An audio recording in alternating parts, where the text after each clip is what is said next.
ये देख सको लो भाई, हमार दोनों आदमी हुआ सन और दोनों हमार एगो दहिना हाथ है एगो बाया हाथ है।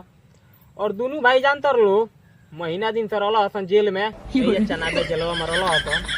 ताजुए भाई एकनी के बेल करा के लेके आवत तनी और दोनों भाई चोरी कैला के जुर्म में गिरफ्तार हो गई हसन। हमू एकनी के साथवा रहनी, एक सेल मरले रहनी जा, वही में दोनों धरा गई सन। हम धीरे से बहक के भाग गई। तो भाई आज एकनी के छोड़ा उड़ा के लेके आवत तनी और एकनी के भाई आगे कुल कार्यक्रम जौन करेगा बा उ समझावत तनी और एकनी से पूछताछ करत तनी। समझ लो भाई का कर लिया तू तो बेलवा करा देलो आई पुलिस स्टेशन रखे गन धरे पूरी से ना यो ये तो कौन चीज हमरा घरे आके सुत रही हसन। ठीक बा, हम सब झेल ले मा जौन तारीख बानू तारीखो क तारीख बा 20 तारीख के बा। तो 20 तारीख के जाके हाजिर हो जी हसन। खाली हाजिर होके पड़ला बेलवा में टूटेला तो समझ ले 2-3 हाली जाके हाजिर हो जी बसनू सारा केस रफा दफा हो जाई। तो समझ लो भाई अभी दोनों हमार पार्टनर आ गइल बड़ा सन।